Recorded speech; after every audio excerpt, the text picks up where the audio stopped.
ringrazio per essere in diretta con noi Franck Anguissa. Bonjour Franck, ça va?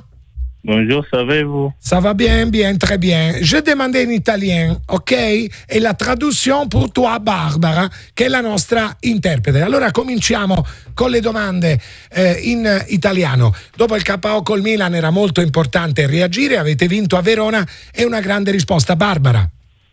Bonjour Franck. Alors, après la défaite avec le Milan, c'était important de réagir. La victoire avec le Vérone est la meilleure réponse. Bonsoir. Oui, exactement. Comme je l'ai dit, c'est des matchs importants, c'est des matchs qui vont compter. Aujourd'hui, il nous reste 9 matchs. Il va falloir jouer les matchs sur les autres pour pouvoir, atteindre nos objectifs. Enfin, il ne faut pas contre Milan. C'est bien, comme vous l'avez dit, on a su réagir. Maintenant, pour prendre les matchs sur les autres, c'est 9 finales jouées, 9 finales qu'on doit gagner e essayer d'atteindre l'objectif. Barbara. Sì, giustamente ha detto, per noi la sconfitta del Milan è stato un peso e quindi abbiamo reagito in modo molto decisivo con il Verona ed è stata una partita importantissima soprattutto per le prossime partite, visto che ne rimangono poche, dobbiamo dare il massimo per le prossime partite. Ne rimangono 9, credete ancora di più al sogno scudetto, Barbara? Alors, justement, il manque 9 rencontres. Vous croyez encore plus au rêve du prix du Scudetto, du prix italien? Comme je l'ai dit, les matchs, on les a après les autres. On sait l'objectif qui est le nôtre. On ne veut pas être précipité par les Scudetto.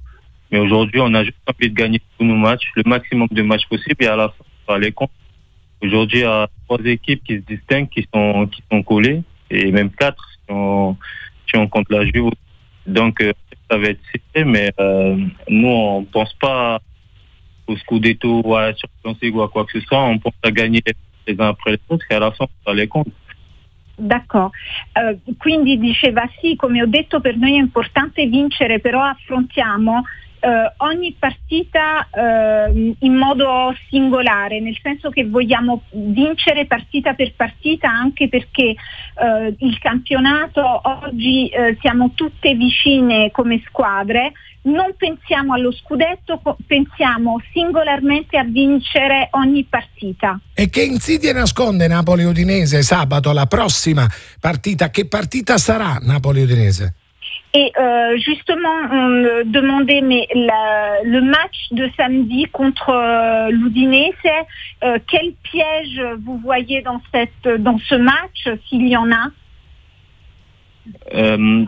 C'est un match qui est sur le duel physique. Il va falloir faire l'ambition et du caractère, parce que c'est une équipe très physique, très athlétique, qui donne tout. Et à ce moment-là, va falloir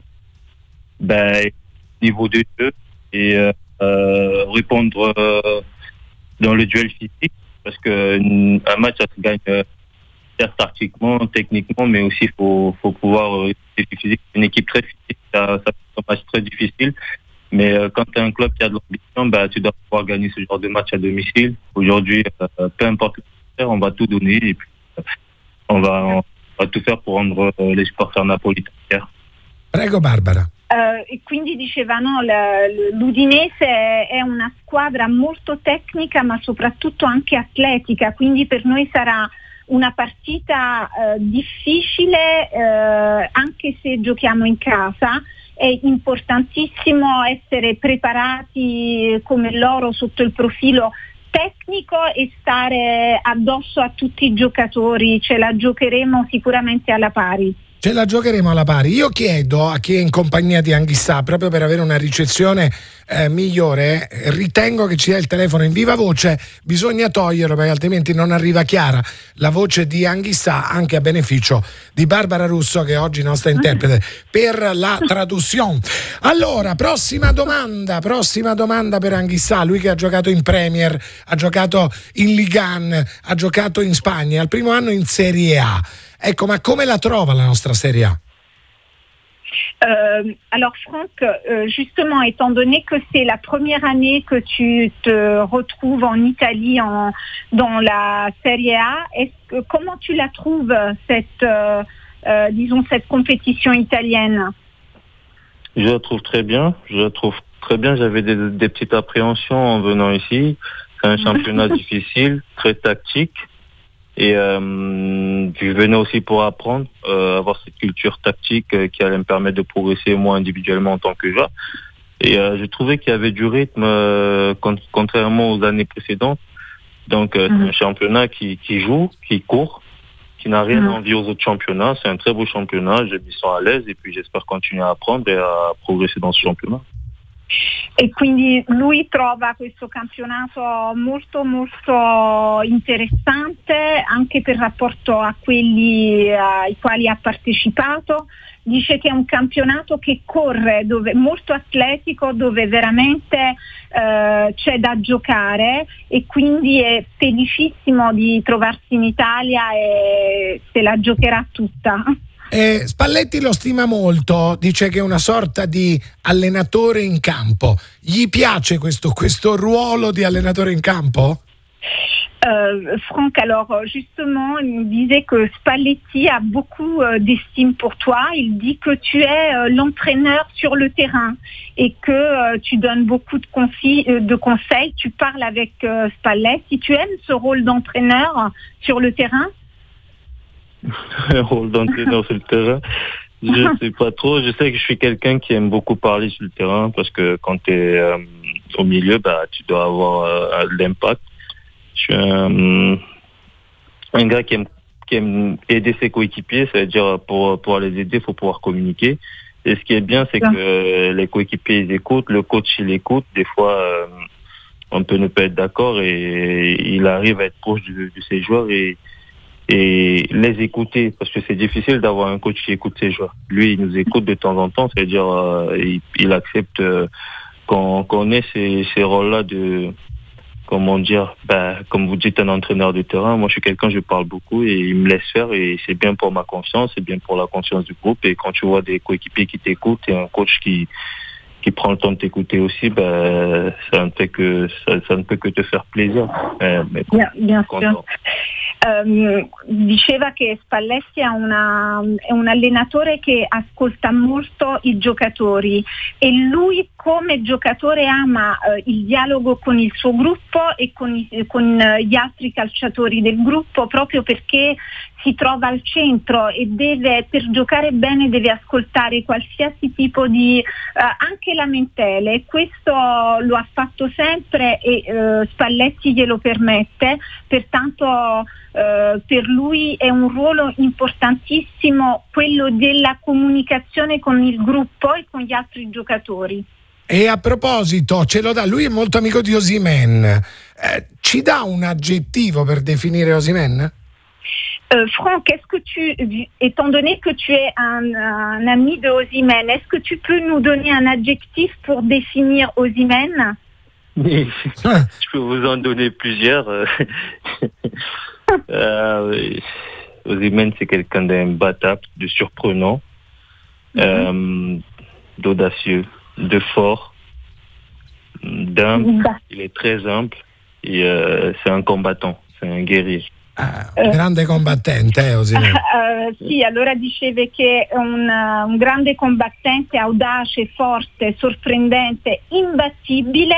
Ha detto ho tantissimi aggettivi per Osimhen. E scopriamo se gli piace un titolo a proposito di Anghissà, Koulibaly, Osimhen, Ounass, il vento d'Africa per lo scudetto. Gli piace questo titolo, Barbara? Glielo chiediamo? Si, Franck, alors on est en train de te demander s'il y a un titre qui pourrait te plaire, et donc celui de Anguissa, Koulibaly, Osimhen, le vent d'Afrique pour le Scudetto. Et ce titre te plaît? C'est vous qui décidez, moi.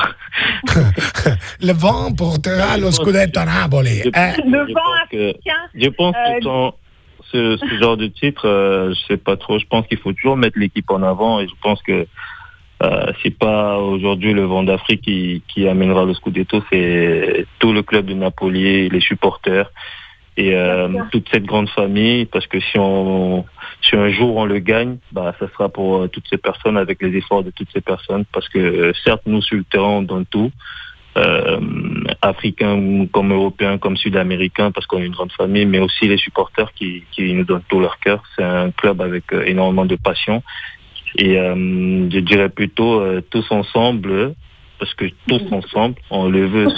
Si un jour ça arrive, on sera tous contents. Je ne veux pas qu'on dise l'Afrique ou Scudetto. D'accord.